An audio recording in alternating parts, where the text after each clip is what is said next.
Do you find yourself struggling to focus and concentrate and at the same time feel good about yourself or the world around you? I'm Hannah Mason, and in today's Spark, we're going to be exploring fueling your mind.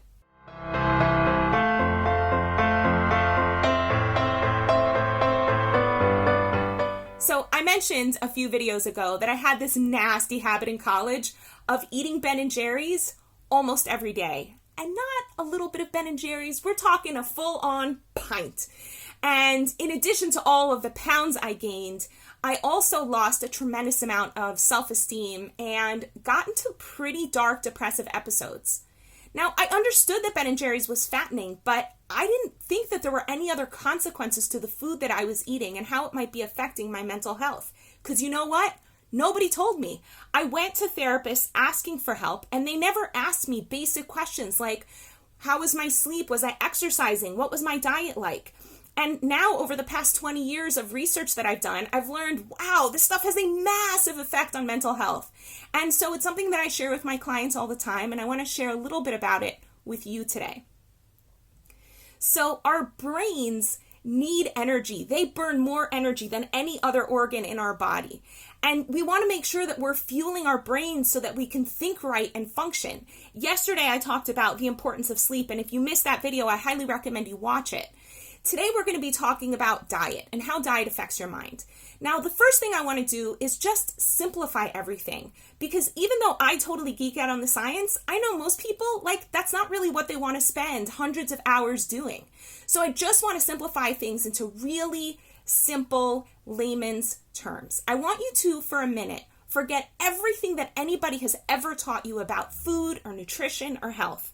And just think about yourself being a person moving through the world. What I want you to do is take a moment and think about the 3 different things that your body does with food. The first thing your body does with food is use it as fuel. Just like you have a car uses gasoline as fuel. So one of the things that your body does with food is use it to just get through the day, right? To move and do things and talk, and everything I'm doing right now is burning energy. It's fuel, okay? Now, the other thing your body does with food is it uses it as a resource for building and repair. Maybe you have a cut and you need to rebuild that skin, and all of you know that you're constantly actually building new skin, new hair, organs are getting refixed and repaired all the time, yeah?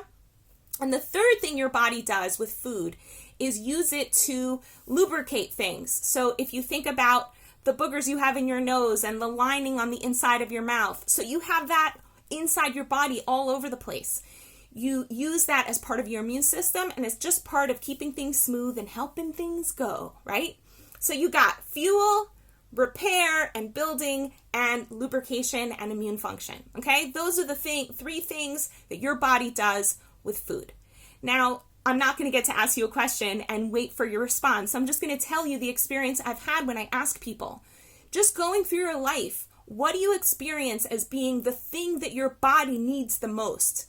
Fuel, building and repair, or lubrication?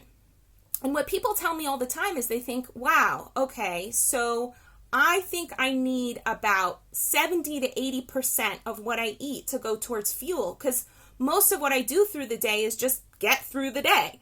I'm not doing all that much building, and lubrication seems nice, but it's not like what most of my food should be going to. And I say, yep, that's spot on. What the data shows is that the healthiest populations, the peoples throughout the world who live the longest, well into their 90s and their hundreds, without any of the debilitating diseases we see in the West, cancer, heart disease, diabetes, Alzheimer's, major depression, what are they doing?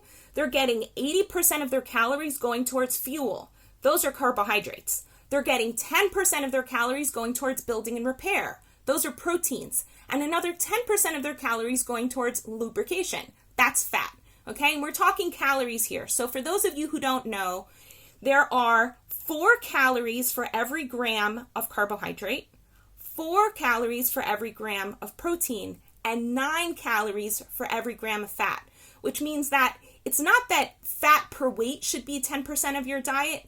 It should be per weight, it's probably more like 5, right? It's a really, really small percent of your diet. And right away, I know so many of you are thinking, wait, but what about protein? What about protein? Don't you need protein?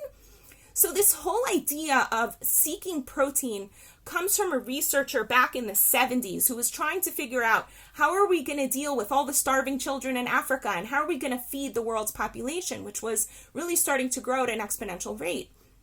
And she came up with a theory that what the starving children in Africa are missing, what all these malnourished peoples are missing, is protein. And that just somehow caught on, particularly because the meat and dairy industry loved to hear that, and it became kind of like the lingua franca amongst just regular folks hearing about food. But it turns out that at the end of her career, she saw that actually the data didn't support what she was saying, that what these malnourished people were missing wasn't protein. They were missing food. It's like so simple, it's kind of embarrassing to say.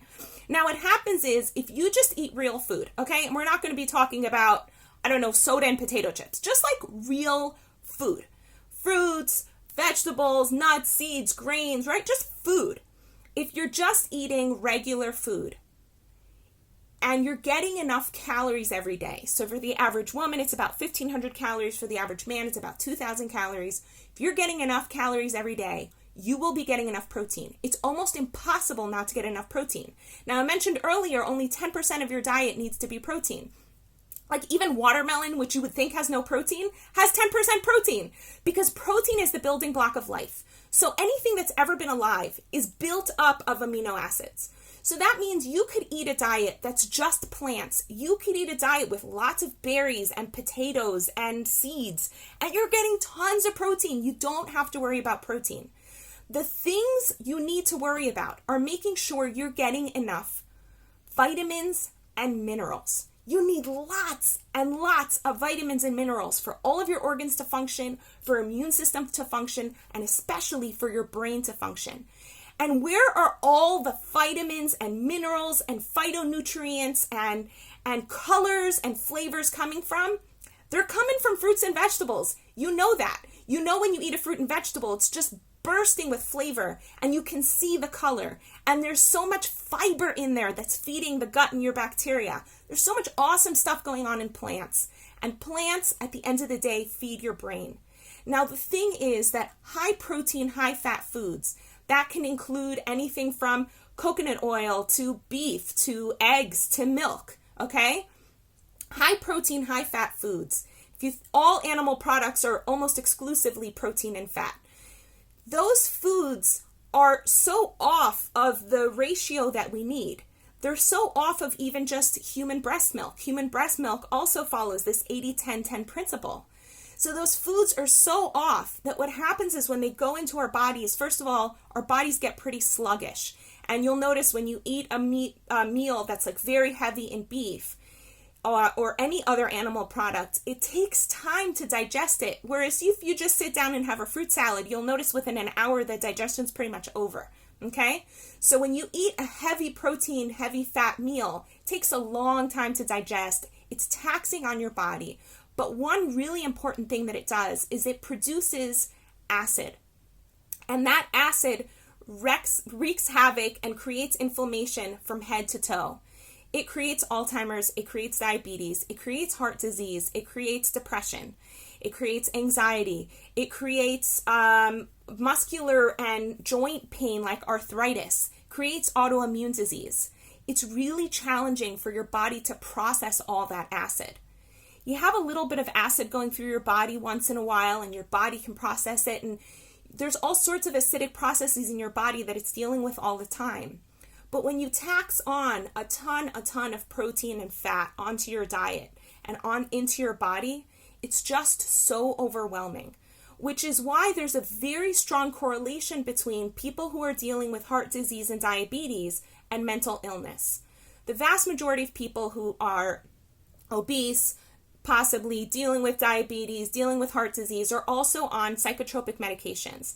And as soon as they go on a diet that actually nourishes them, that gives them the vitamins and minerals and sugar, fuel for their brains that they need, they stop going on their diabetes medication. They stop going on their heart disease medication. They stop going on the psychotropic medication. And that's like just so astounding to see and so hard for people to understand. And there's so much more that I could say about this topic, but I just wanted to give you a little taste. That it's important for you to recognize that in order for your mind to be healthy, you've got to feed your entire body. And if you want to learn more, I highly recommend you check out nutritionfacts.org. Hopefully I'll remember to put the link below. And you can also come to me for coaching. One of the things I do in my coaching practice is I help people come up with a health plan with clear health outcomes and goals, and learn more about diet, lifestyle, exercise, and mental health in order for them to achieve and manifest the goals and the lives that they're looking for.